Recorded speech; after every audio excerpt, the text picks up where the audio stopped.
이 시간에 우리에게 주신 하나님의 말씀은 신약의 말씀 사도행전 24장 14절부터 21절까지의 말씀입니다. 사도행전 24장 14절부터 21절 말씀입니다. 저와 여러분이 한 절씩 교독하겠습니다. 그러나 이것을 당신께 고백하리이다. 나는 그들이 이단이라 하는 도를 따라 조상의 하나님을 섬기고 율법과 선지자들의 글에 기록된 것을 다 믿으며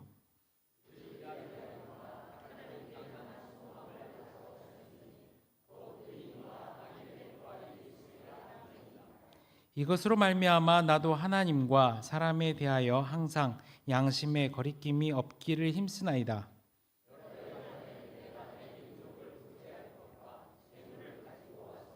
드리는 중에 내가 결례를 행하였고 모임도 없고 소동도 없이 성전에 있는 것을 그들이 보았나이다.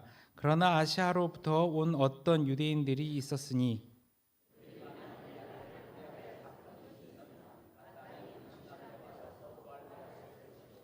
그렇지 않으면 이 사람들이 내가 공회 앞에 섰을 때에 무슨 옳지 않은 것을 보았는가 말하라 하소서.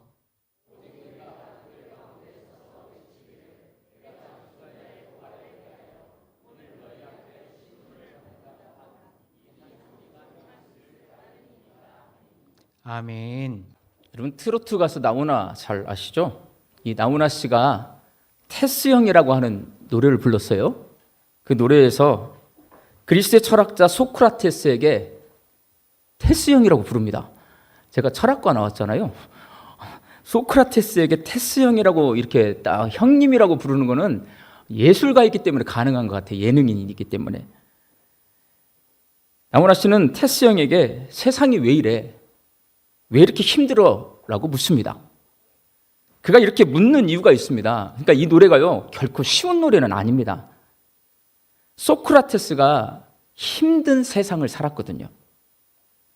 인생 성배인 철학자에게 노래를 통해서 그렇게 힘든 세상을 살았는데 나 이렇게 힘든데 어떻게 살아야 되는지 지혜를 묻고 있는 겁니다.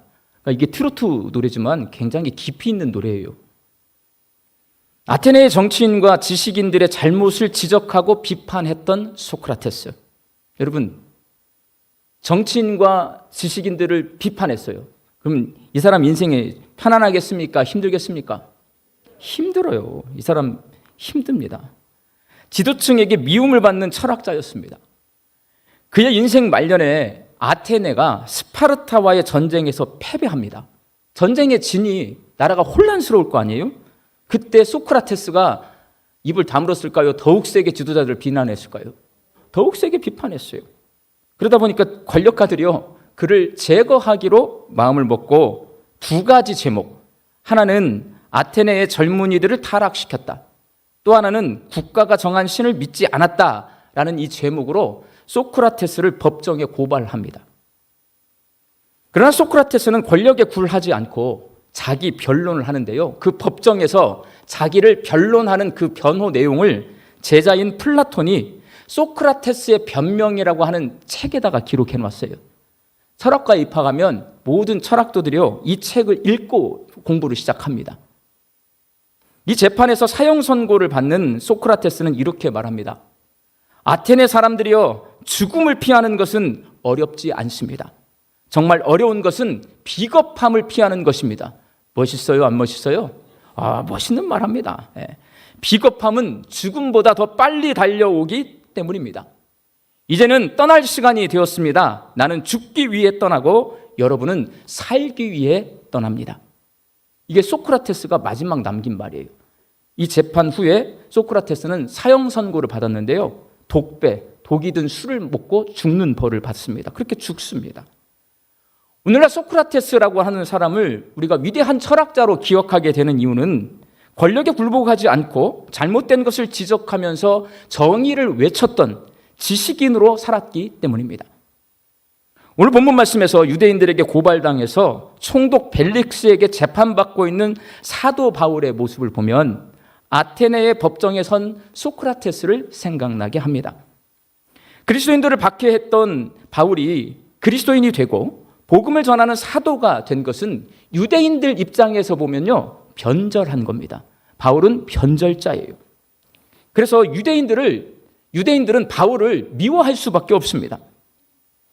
유대인들은 반란 선동과 신성 모독이라고 하는 혐의를 씌워서 바울을 로마 법정에 고소했고, 재판을 받게 된 바울이 자기 변론을 합니다. 이건 그리스 사람들이 이 재판받는 모습이요, 바울이 재판받는 모습을 보면 그대로 가져왔어요. 그러니까 로마 사람들이 그리스의 재판 방식을 그대로 가져온 거예요. 바울이 변론하는 내용을 가만히 살펴보면 의사 누가가 지금 사도행전에 바울의 변론 모습을 다 써놨거든요. 오늘 본문 말씀은 반란 선동과 신성 모독이라는 두 가지 제목 가운데 신성 모독에 대해서 나 신성 모독한 적이 없습니다 라고 변론하는 내용이 오늘 본문 말씀에 기록이 되어 있는 겁니다. 이렇게 여러분, 고소와 변론이 오가는 법정에서 말을 잘 해야 합니다. 여러분, 법정에 서보신 적 있으세요? 저는 목회를 하면서요, 법정에 2번 서봤습니다. 제 개인적인 문제가 아니고 교회 때문에. 교회도 가끔 고발을 당합니다, 여러분. 교회 문제 때문에 법정에 서보면, 법정에 가려면요, 머리를 굉장히 쓰고 가야 됩니다. 제가 대답을 잘못하면 거기서 이게 잘못하면 죄가 있는 것이 되기 때문에 생각을 많이 하고 내가 죄가 없음에 대해서 정리를 잘 해서 법정에 서서 대답도 해야 되고 말도 해야 됩니다. 사도 바울이 법정에서 여러 번 재판을 받거든요. 사도행전에 누가가 다 써놨기 때문에 그런 내용들이 있는데 거기서는 자기 생각을 전부 다 정리해놨어요. 그 내용을 가만히 읽어보면 우리가 뭘 믿고 있는지 알 수가 있고요, 어떻게 신앙생활을 해야 되는지 교훈을 얻을 수가 있습니다. 그러니까 사도행전을 우리가 쭉 읽어가고 있는데 사도행전 가운데 바울이 재판받을 때에 자기를 변론하는 그런 내용을 자세히 읽어보시면 우리가 뭘 믿는지, 우리가 어떻게 신앙생활을 해야 될지 교훈을 얻을 수가 있습니다. 바울은 벨릭스 총독에게 다른 유대인들처럼 자기도 하나님을 믿고 있고 성경에 기록되어 있는 내용을 믿는다라고 말함으로써 나는 지금 신성모독하고 있는 것이 아닙니다 라고 변론합니다. 오늘 보면 14절 말씀이에요. 나는 그들이 이단이라 하는 도를 따라 조상의 하나님을 섬기고 율법과 선지자들의 글에 기록된 것을 다 믿으며, 나 유대인들이 믿는 하나님 나도 믿습니다. 유대인들이 믿는 구약의 예언서의 말씀, 예언자들이 예언한 말씀 나도 믿습니다. 그런데 한 가지가 달라요. 뭐냐면 그들이 이단이라 하는 도를 따라 나는 믿습니다. 자기를 그렇게 변론합니다.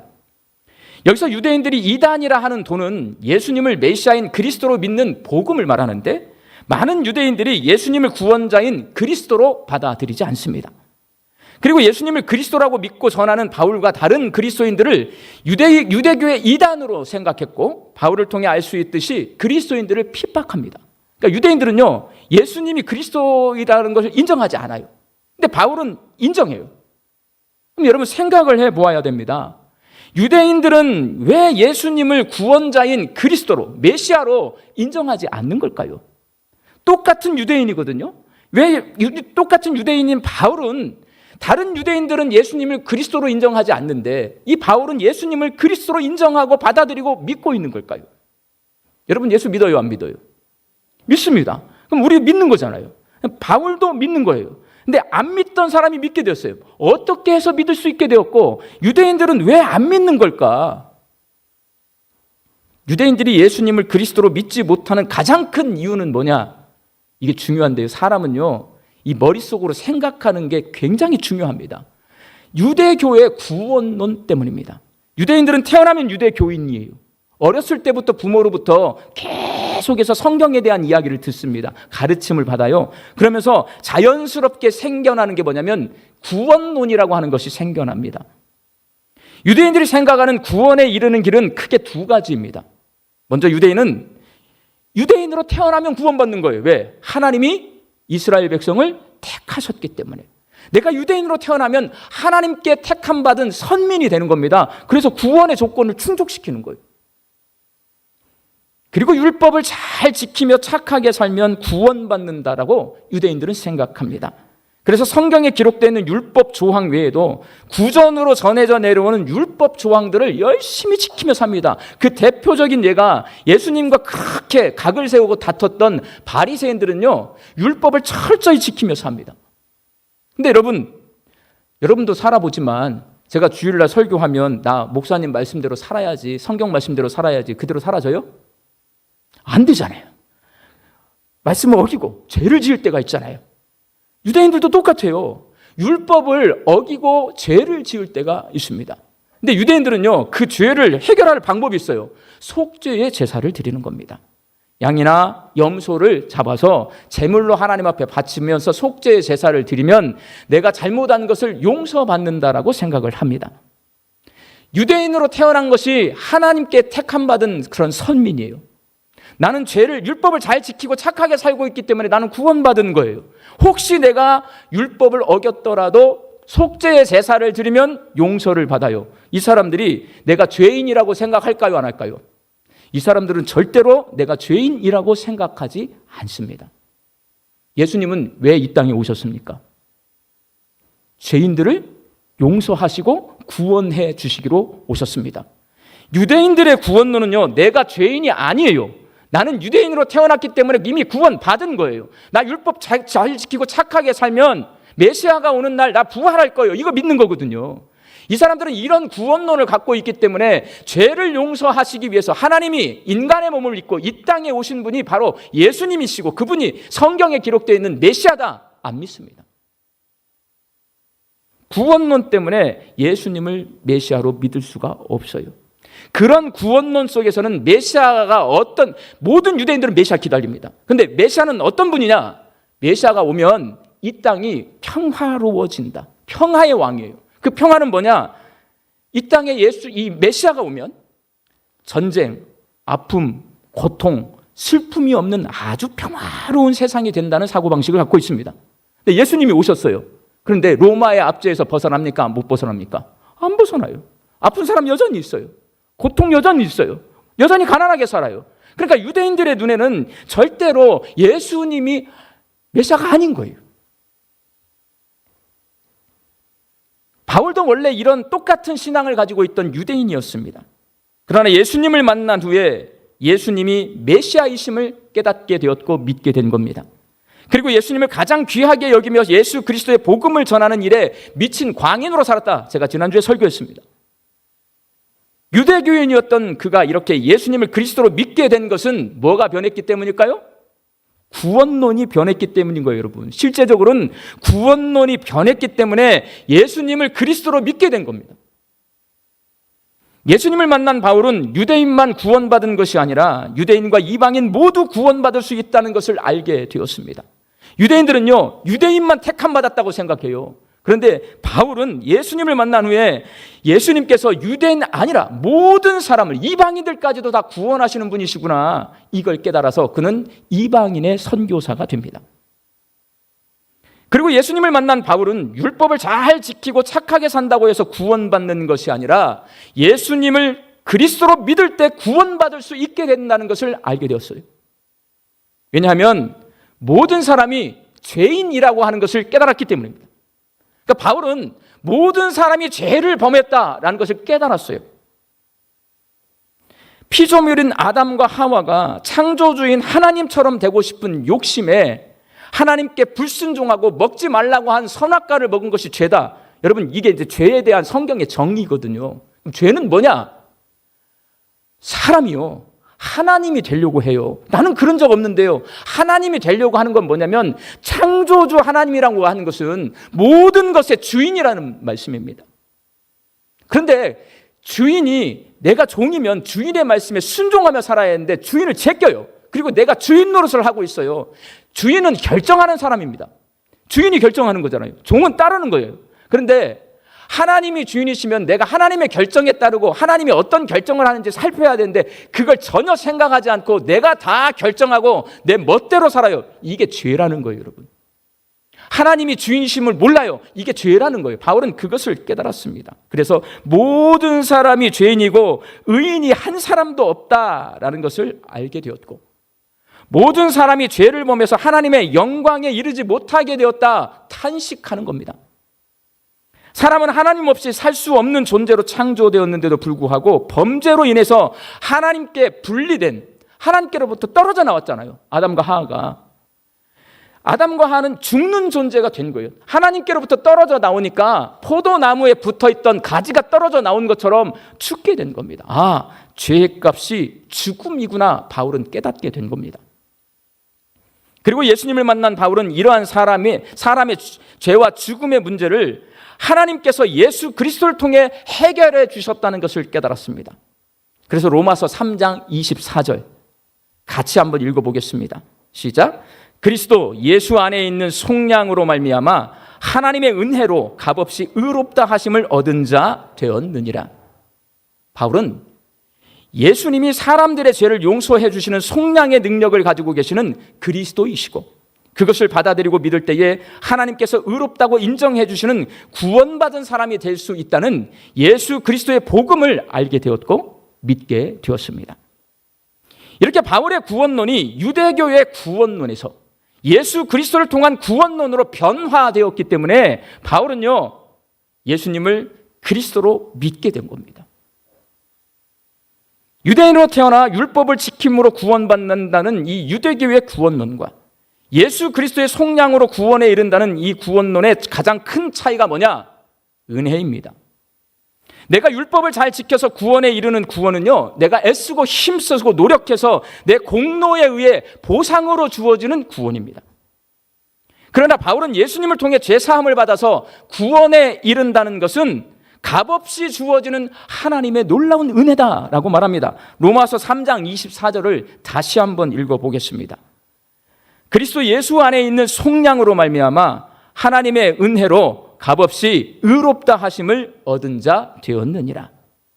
구원은 우리에게 하나님께서 값없이 주시는 은혜입니다. 예수 믿는 사람들을 잡기 위해 다메섹으로 가는데 예수님께서 자기를 만나 주신 은혜를 체험한 바울은 모든 것이 다 하나님의 은혜라고 하는 것을 깨달아 알게 되었습니다. 죄인들을 구원하기 위해 하나님께서 인간의 모습으로 이 땅에 오신 것이 은혜고 아무도 그 죽음을 이해하지 못하고 그 죽음 앞에서 감사하지 않는데도 불구하고 십자가에서 죽었다가 부활하심으로 구원의 문을 활짝 열어 젖힌 것도 하나님의 은혜고 성령께서 예수 그리스도의 복음을 전하게 하시고 듣게 하시고 그것을 믿게 하신 것이 모두가 다 하나님의 은혜구나라는 것을 알게 되었습니다. 이렇게 바울의 구원론이 변하니 내가 착하게 살거나 내가 착하게 살다가 죽으면 부활한다는 유대교적 생각에서 예수 그리스도를 통한 속량이라는 하나님의 은혜로 죄와 사망 권세를 이기고 부활했고 내가 부활했다는 이 복음적인 생각으로 생각이 변화되었고 구원받기 위해서 가난한 예루살렘 교회 성도들을 구제해야 된다는 생각. 오늘 본문 말씀에 보면요, 자기를 변론할 때에 내가 이방인들에게서 헌금을 걷어가지고 예루살렘 교회 성도들을 구제하기 위해서 가져왔다라고 변론하거든요. 그러니까 구제도 내가 내 공로에 의해서 구원받는다는 생각을 하면 어떻게 되냐면요, 구제가 공덕이 되는 거예요. 내가 이 구제를 했기 때문에 구원에 이르는 하나의 방편이 되는 거예요. 유대인들은, 바리새인들은 특히 예수님에게 혼난 게 뭐냐면 왼손이 하는 일을 오른손이 모르게 하라 한 이유가 뭐냐면 구제를 막 사람들 앞에 드러내고 해요. 나 이렇게 구제했다. 나 이제 구원 받을 거다. 이렇게 말하는 거예요. 근데 바울은 말하는 거예요.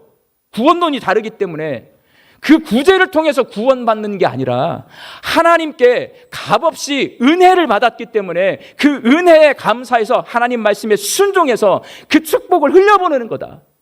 어렵고 힘든 사람을 도와줘야 되는 거다. 이렇게 말하는 겁니다.